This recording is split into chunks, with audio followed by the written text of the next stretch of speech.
नमस्कार दोस्तों, आज के इस कहानी के जरिए मैं आपके साथ भगवान श्री कृष्ण की कहानी शेयर करने वाला हूँ जो आपकी सारी चिंताएं दूर कर देगी। दोस्तों, आपको इस कहानी से बहुत कुछ सीखने को मिलने वाला है, इसलिए इस कहानी को अंत तक ध्यान से जरूर सुने। तो बिना समय को गवाए चलिए कहानी की शुरुआत करते हैं। दोस्तों, इस कहानी की शुरुआत होती है एक बिजनेसमैन से जो अपने बिजनेस को लेकर काफी चिंता किया करता था कि क्या होगा आगे आने वाले कल में और कैसे काम आगे बढ़ेगा और उनके इस व्यवसाय को उनका बच्चा संभाल पाएगा या नहीं। दोस्तों, उस बिजनेसमैन का एक लड़का भी था जो उनसे काफी बार कहता रहता था कि पापा, आप मुझे हमारे इस बिजनेस को संभालने का एक मौका दीजिए, क्योंकि अब मुझे भी बिजनेस करना आ गया है। लेकिन वो व्यक्ति कभी भी अपने बेटे को मौका नहीं देता। दोस्तों, एक दिन इस बिजनेसमैन को दिल का दौरा पड़ जाता है और इसके चलते उनको हॉस्पिटल में भर्ती किया जाता है। जैसे ही ये खबर उनके बेटे को पता चलती है, उनका बेटा दौड़कर के हॉस्पिटल में पहुंचता है।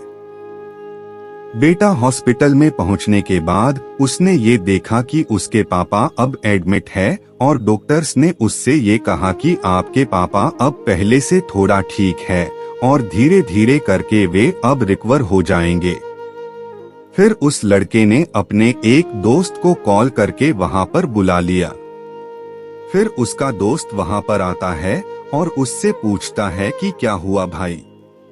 फिर उस बिजनेसमैन के लड़के ने अपने दोस्त से कहा कि मेरे पापा को दिल का दौरा आया है और उन्हें अस्पताल में एडमिट किया हुआ है। इसके बाद उस बिजनेसमैन का लड़का अपने दोस्त से कहता है कि चल ना जरा बाहर चल के आ जाते हैं, बहुत देर हो गई है इधर। और फिर वो दोनों अस्पताल से बाहर चले जाते हैं। जब वो दोनों अस्पताल से बाहर निकले तब उनको एक आइसक्रीम वाला दिखाई देता है। फिर उस बिजनेसमैन के लड़के ने अपने दोस्त से कहा है कि भाई आ जाओ आइसक्रीम खाते हैं। ये बात सुनकर उसका दोस्त थोड़ा चौंकता है और मन ही मन कहता है कि अरे ये क्या पागलपन है, पापा अंदर भर्ती है और ये यहाँ पर आइसक्रीम खाने की सोच रहा है। फिर उन दोनों ने आइसक्रीम खरीद ली और वे दोनों आइसक्रीम खाने लगे। लेकिन उसका जो दोस्त था ना, उससे ये रहा नहीं गया और उसने अपने दोस्त से पूछ लिया कि भाई, मुझे समझ नहीं आ रहा है कि तुम्हारे बिजनेस का आगे क्या होगा और तुम्हारे पापा की तबीयत भी ठीक नहीं है और तू यहाँ आइसक्रीम खा रहा है, मुझे कुछ समझ में ही नहीं आ रहा है। फिर ये जो बिजनेसमैन का लड़का था ना, और उसने जो बात कही उसे आप ध्यान से पढ़िएगा। उसने अपने मित्र से कहा कि मुझे ये मालूम है कि तू ये सोच रहा होगा कि मेरे पापा एडमिट है, यहाँ पर आइसक्रीम चल रही है, मजे चल रहे हैं, पर ऐसा कुछ नहीं है। मैं भगवान श्री कृष्ण का बहुत बड़ा भक्त हूँ और उनकी दो बातें हमेशा अपनी जिंदगी में याद रखता हूँ। पहली बात जो हम सबको पता है कि काम करना है और फल की चिंता नहीं करनी है, इसलिए जो होगा देखा जाएगा। मैं सिर्फ अपने काम पर ही फोकस करूंगा और फिर बिजनेस भी अच्छा चलेगा।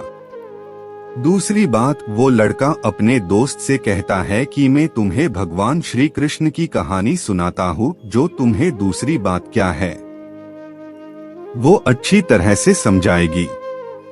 भगवान श्री कृष्ण की जो पत्नी थी जिनका नाम रुक्मिणी था, उनको जब पहला बेटा हुआ था तो उसका नाम प्रद्युम्न रखा गया था और प्रद्युम्न के जन्म के 10 दिन पश्चात ही प्रद्युम्न का अपहरण हो गया।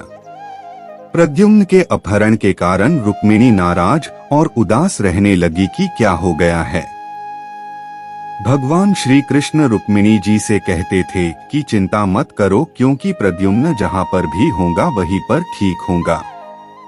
लेकिन इतना समझाने के बावजूद भी रुक्मिणी अपने बच्चे की चिंता में उदास और निराश रहती थी और इस तरह चिंता करते करते रुक्मिणी जी के 18 साल बीत गए। 18 साल के बाद द्वारका में जब प्रद्युम्न की वापसी हुई और जब प्रद्युम्न द्वारका में वापस आए तो उनके साथ में उनकी पत्नी मायावती भी थी। अब समस्या ये थी कि मायावती की उम्र प्रद्युम्न से 20 साल ज्यादा थी। वहां रुक्मिणी पहले तो खुश हुई कि बच्चा वापस आ गया और फिर से दुखी हो गई क्योंकि इतनी बड़ी लड़की से शादी की, इसलिए रुक्मिणी फिर से भगवान श्री कृष्ण से जाकर कहने लगी कि ये क्या हो गया। फिर भगवान श्री कृष्ण जी ने माँ रुक्मिणी जी से कहा कि जो हो गया है उसको स्वीकार कर लो और आगे बढ़ो और चिंता मत करो। लेकिन माँ रुक्मिणी ये कह रही थी कि बड़ी लड़की से शादी क्यों कर ली और ये ही लड़की मिली थी क्या, और इस बात को स्वीकार नहीं कर पा रही थी। इसके कारण 8 साल तक माँ रुक्मिणी जी दुखी और निराश रही और 8 साल के बाद रुक्मिणी जी ने ये स्वीकार कर लिया कि प्रद्युम्न ने जो यह शादी करी थी वो ठीक है और इसके लिए ज्यादा चिंता करने की जरूरत नहीं है, और उस शादी को उन्होंने स्वीकार कर लिया। दोस्तों, एक तरीके से माँ रुक्मिणी जी ने अपने जिंदगी के 26 साल उदासी में बिता दिए। इस कहानी को खत्म करते हुए वो लड़का अपने दोस्त से बोला कि मैंने अब स्वीकार करना सीख लिया हुआ है, क्योंकि भगवान श्री कृष्ण जी कहते हैं कि जो हो रहा है उसे स्वीकार कर लो, जिंदगी अपने आप सहज हो जाएगी। दोस्तों, ये छोटी सी कहानी जो हमें 2 बड़ी बातें सिखाती है और यही बातें मैं आपके साथ शेयर करना चाहता था कि हमारी जिंदगी में जो कुछ भी घटता है उसे स्वीकार करना सीख लीजिए और फिर जिंदगी अपने आप सहज हो जाएगी।